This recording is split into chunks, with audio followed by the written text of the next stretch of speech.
এটা হচ্ছে আমাদের দাদার বাড়ি। সিডরের সময় এই জায়গাটা একদমই বিধ্বস্ত হয়ে যায়, ঘরবাড়ি। এই জায়গায় আমি জন্মগ্রহণ করেছিলাম। এই যে খেজুর গাছটি দেখা যাচ্ছে, এই খেজুর গাছের পাশেই এই যে নারিকেল গাছ, এই নারিকেল গাছের এখানে ছিল আমাদের নতুন ঘর। সিডরের সময় সেই ঘর আমরা হারিয়েছিলাম, সেই ঘরেই আমি জন্মগ্রহণ করেছিলাম।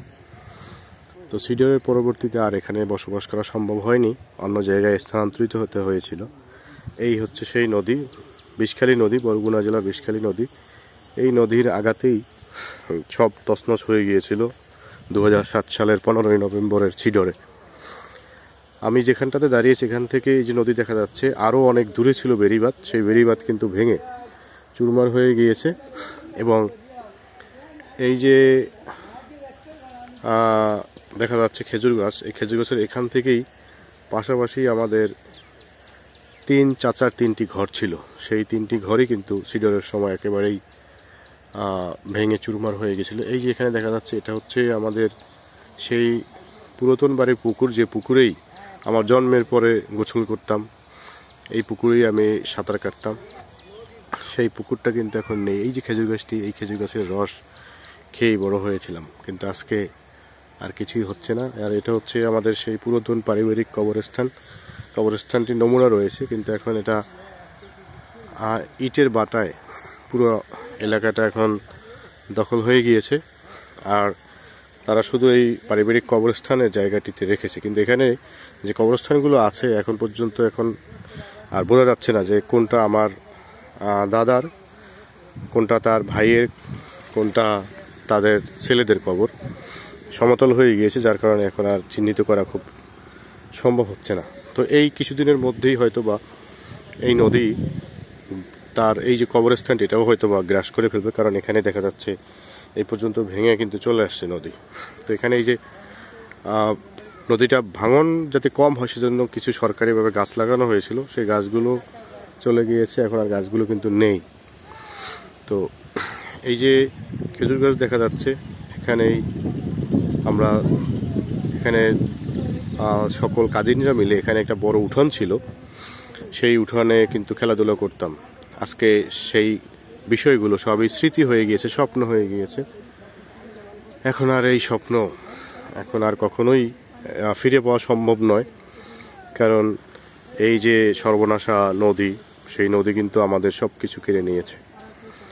তো আজকে আমরা সেই বসত ভিটা হারিয়েছি, অন্য জায়গায় যেতে বাধ্য হয়েছি। তো এভাবে এই যে টিউবওয়েলটি দেখা যাচ্ছে, পানির টিউবওয়েল, এই টিউবওয়েলটি হচ্ছে আমার দাদা, এই টিউবওয়েল গভীর নলকূপ যেটাকে আমরা বলে থাকি, এই গভীর নলকূপ আমার দাদাই বসিয়েছিলেন। টিউবওয়েলটি এখনও আছে, কিন্তু আমার দাদাও নেই, আমার চাচারাও এখন নেই। অলরেডি 2 জন শুধু আছে, বাকিরা সবাই মৃত্যুবরণ করেছে। তো সেই আমার দাদার বসানো টিউবওয়েলটি এখনও আছে, কিন্তু তার অনেক প্রজন্ম অলরেডি পৃথিবী ছেড়ে চলে গিয়েছে। এই কবরস্থানেই তারা শুয়ে আছেন। তো এগুলো, এই স্মৃতি এখনও তাড়িয়ে বেড়ায়। এই নদীতেই সাঁতার কেটে বড় হয়েছি, নদীতে মাছ ধরতাম। কিন্তু সেই যে সিডর, সেই সিডরেই কিন্তু আমাদের সব কিছু তছনছ করে দিয়েছে। আজকে জীবনের শুধু স্মৃতি নিয়েই বেঁচে আছি, আর সেই জায়গাগুলো নেই, সেই ঘরবাড়িগুলো নেই, সব কিছু শেষ।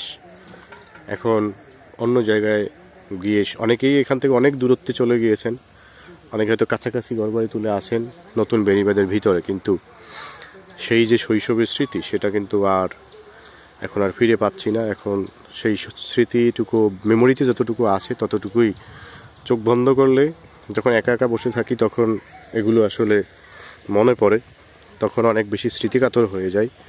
শৈশব কিন্তু অনেক মিষ্টি একটি সময় জীবনের। তো সকলেরই সেই স্মৃতি আছে। কার কার এরকম স্মৃতি আছে, বা কে কে প্রাকৃতিক দুর্যোগে তার শৈশব হারিয়েছেন, ঘরবাড়ি হারিয়েছেন, তারা কমেন্টে জানাবেন। আমার শৈশবটা 2007 সালে সিডরে শেষ হয়ে গিয়েছে। তা আপনাদের সাথে শেয়ার করলাম এই জন্যই যে আসলে শৈশবকে আসলে ভুলতে পারছি না। যৌবনে পদার্পণ করেছি, একটা সময় বার্ধক্যে চলে যাব, মৃত্যুবরণ করব, কিন্তু বারবার যখনই একা বসে থাকি, একা বসে বসে এই শৈশবের স্মৃতিগুলো বারবার মনে পড়ে। তো এই জন্যই সবার সাথে শেয়ার করলাম, এবং আবার সেই শৈশবের পৈতৃক ভিটায় আবার আসলাম দেখতে। কারণ এগুলো আসলে স্মৃতি থেকে মোছা সম্ভব নয়, ভুলে যাওয়াও সম্ভব নয়। এখন শহরে থাকছি, কিন্তু এগুলো বারবার মনে পড়ছে এবং বারবার এখানেই আসতে মন চায়, এবং এখানে ভেঙে চুরে গেলেও এখানেই মন চায়, যেখানেই বসবাস করি এই জায়গার মাটিই শুধু টানে। এই হলো আমার শৈশবের স্মৃতি বিজড়িত আমার দাদার ভিটা।